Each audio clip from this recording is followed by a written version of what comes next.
Je vais pas mal continuer sur le sujet de réinvention des marques, autant traditionnelles que des NVB.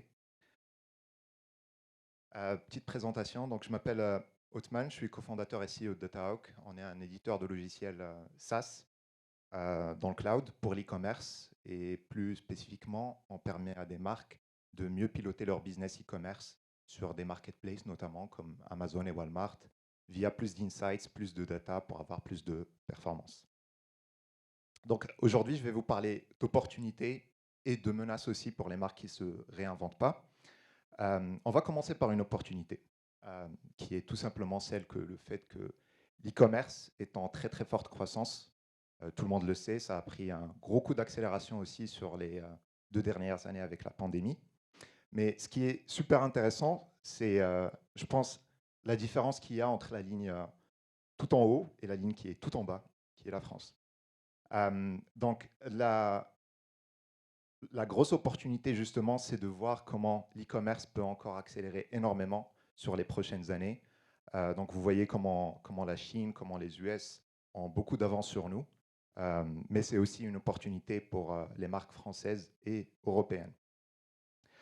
Deuxième point qui est intéressant, c'est le fait que les marques les plus résilientes, et on l'a vu sur les 18 derniers mois, sont celles qui ont énormément de présence D2C. Vous voyez des exemples de Levi's, d'Adidas, de L'Oréal, de Nike, de beaucoup d'autres, euh, qui justement ont pu être plus résilientes parce qu'elles ne sont pas autant dépendantes de leur présence brick and mortar.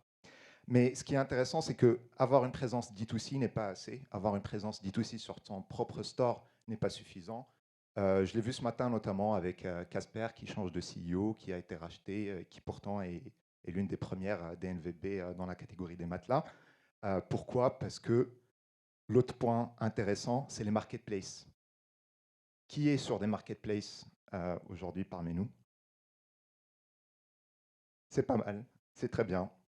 Et justement, l'exemple de Casper, ils sont sur des marketplaces, ils sont en D2C aussi, mais il y a d'autres marques qui ont su accélérer beaucoup plus qu'eux sur cette partie-là. Et ce qui est intéressant sur les marketplaces, et ce chiffre-là, il est extraordinaire, c'est que 2 tiers des achats en ligne des biens physiques a lieu sur un modèle de marketplace. C'est énorme. Quand on entend parler de Shopify, de D2C, c'est génial, avoir son propre store, mais les coûts d'acquisition sont hyper galères, donc avoir des bons unit economics en D2C, c'est très très chaud. Et donc, avoir une approche multicanal online est hyper important et ça passe par une présence sur les marketplaces. Et donc, les frontières un petit peu entre owned store, owned operated store et marketplace sont de plus en plus floutées et c'est important d'être dessus, que ce soit sur du Amazon, du Cdiscount, du Fnac, Darty, etc. Les autres opportunités et menaces aussi qui existent, et c'est des choses qu'on a vues auprès de milliers de marques avec qui on a parlé, c'est le fait que c'est très difficile d'avoir accès à la data, c'est très difficile de l'utiliser aussi. Les marques ont beaucoup de difficultés à avoir de la visibilité sur leur propre performance, alors encore moins sur celle de leurs concurrents, encore plus galère. C'est de plus en plus un pay-to-play game, il y a trop d'outils, trop de solutions, ça crée trop de silos, c'est difficile d'utiliser tout ça en fait et savoir comment opérer. Et donc ça, c'est vrai sur un seul canal, mais alors quand vous êtes sur 10, 15, 20 canaux différents, c'est encore plus infaisable. Et je veux vous parler d'un mouvement assez ouf qui se passe depuis 18 mois aujourd'hui, c'est celui des agrégateurs. Alors pour ceux qui sont vachement présents sur les marketplaces, ils ont dû suivre ça, mais en même pas 2 ans, il y a eu 11 milliards qui ont été levés auprès de ce qui s'appelle des agrégateurs. Alors c'est quoi?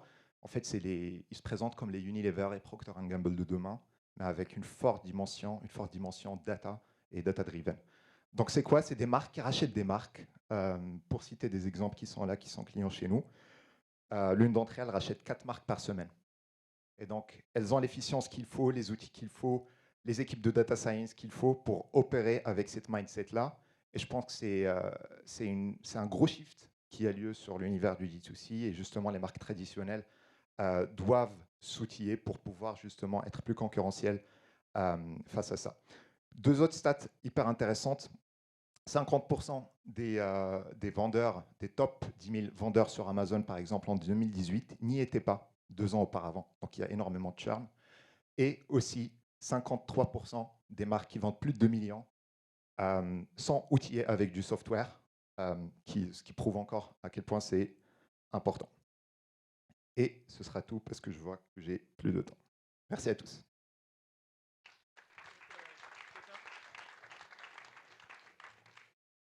Quand même t'aider et t'appuyer. Un mot de la fin, une idée.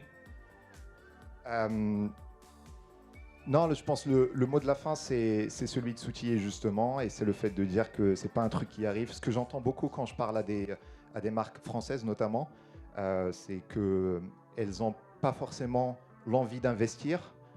Souvent, pour certaines d'entre elles, elles ont cette attitude d'être un petit peu, bon, je sais pas, un peu des pinces, pour être un peu plus agressif.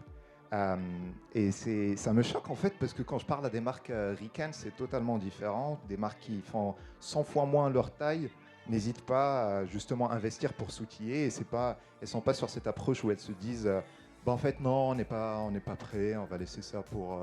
on n'est pas encore assez data-driven, on n'a pas encore les équipes, tout ça. Donc je pense qu'il faut foncer, il faut y aller parce que sinon on va se faire rattraper par justement ces agrégateurs, ces autres DNVB, qui n'hésitent pas justement à réinventer les industries. Toi, tu proposes une solution de réassurance et d'analyse, et tu as levé 8 millions d'euros récemment. Et je pense que tu vas continuer fortement sur cette voie. Merci beaucoup, Othman, d'avoir joué le jeu. On l'applaudit.